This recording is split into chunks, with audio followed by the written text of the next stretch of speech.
Es un placer tenerles aquí entre nosotros y acompañarnos en un día que para nosotros es, en cierta medida, solemne. No es fácil coexistir en un espacio de tiempo y lugar con dos premios Nobel. Además, dos premios Nobel que por su experiencia y conocimiento sintetizan en gran medida la esencia de Ainia, la química y la economía, las dos en paralelo e integradas. Es absolutamente necesario que la una conviva con la otra y la otra conviva con sí misma. Por eso creo que es una oportunidad única el tener entre nosotros al profesor Kornberg y al profesor Kydland, Premio Nobel de Química en el 2006 y Premio Nobel de Economía en el 2004. First of all, thank you for the opportunity of visiting this remarkable organization. What I have seen this morning is impressive indeed. Stem cells perfectly illustrate the potential and also the challenge. We know now that it is possible to recreate, through stem cell technology, any organ or tissue. But we require much of the remaining knowledge to control that process and to put that capability to use. It's true that if there's a revolution that's especially dramatic or there's more change than usual, there could be a transitional problem in which certain industries, certain professions become more or less obsolete, and the educational system and everything have to adjust.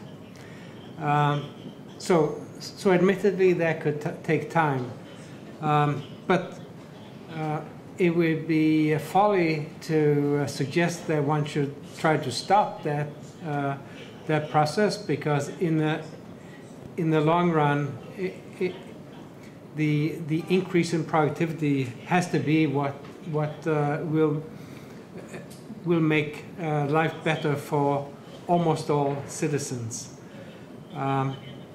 In principle, there are things policymakers could do to make this process go more smoothly, and without the as large increases or as much unemployment as you're suggesting, say by increased activity in retraining or adapting the educational system appropriately,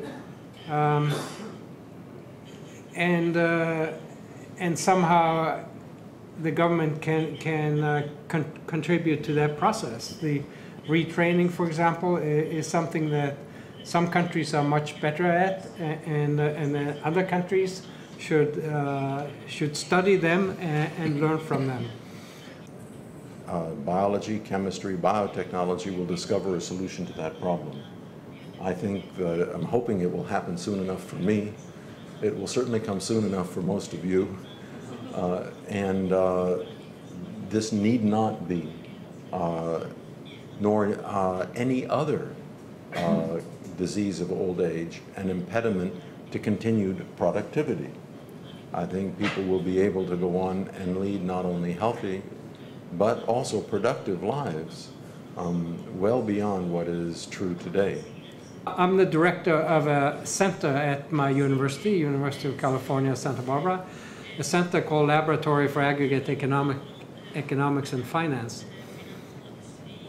And the main thing we do is put on extremely focused conferences. And we're in the midst of planning a conference on Alzheimer's. And I imagine having presenters who will tell us about the staggering costs to households,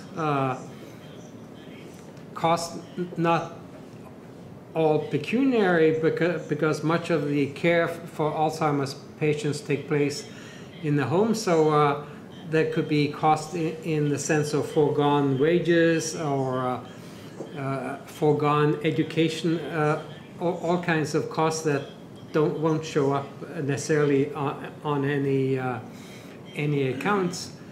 But also, I would be interested in the effect it could have, Alzheimer's can have on people's behavior in a way that can affect the macroeconomy.